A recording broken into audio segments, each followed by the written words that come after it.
વડોદરા જિલ્લામાં આવેલા ડેસર તાલુકામાં ભગવાન જગન્નાથ, બહેન સુભદ્રા અને ભાઈ બલભદ્ર સાથે નગર ચર્ચાએ નીકળતા ભક્તોએ દર્શનનો લહાવો લીધો હતો।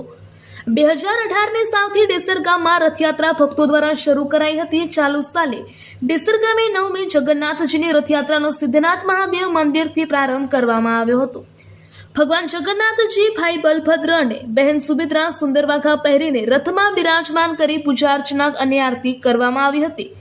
ધારાસભ્ય શ્રી કેતનભાઈ ઇનામદાર ઉપસ્થિત રહ્યા હતા અને ભક્તોએ પહેદ વિધિ કરી નગર ચર્ચા માટે પ્રસ્થાન કરાવ્યું હતું। મહાદેવ મંદિરથી નીકળેલી રથયાત્રા વળી વિસ્તારમાં મેન બજાર, પુડિત ચોક, નાની ભાંગોળ થઈ દ્વારકાધીશ હવેલીથી બ્રાહ્મણ ફળિયાદ થઈ નિજ મંદિર પરત ફરી હતી। ભગવાન જગન્નાથજી, ભાઈ બલભદ્ર અને બહેન સુભદ્રા સાથે સામેથી ભક્તોએ દર્શન આપવા નગરમાં નીકળ્યા હતા અને ભક્તોએ પુષ્પવર્ષા કરી હતી અને આરતી કરી દર્શન કર્યા હતા।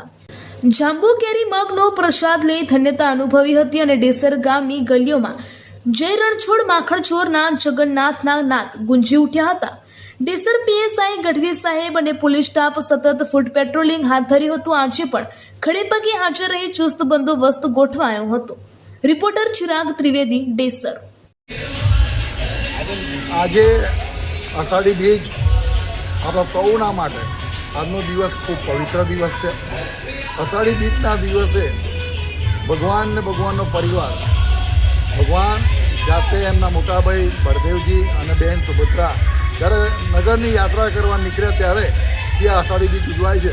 અને એમાંય મારા ડેસર તાલુકાની અંદર આ 9મી યાત્રા, 9મા વર્ષથી અવિરત ચાલતી યાત્રા પરમ કૃપાળુ પરમાત્માને પ્રાર્થના કરું, ભગવાન જગન્નાથને પ્રાર્થના કરું એમની અમી દ્રષ્ટિ સદાય દરેક જન પર રાખે અને આજે જે શ્રદ્ધા ભાવથી જે ભક્તિ કરવામાં આવે છે એ સ્વીકારીને જનનું સારું કરે તેવી પરમ કૃપાળુ પરમાત્માને પ્રાર્થના કરું છું।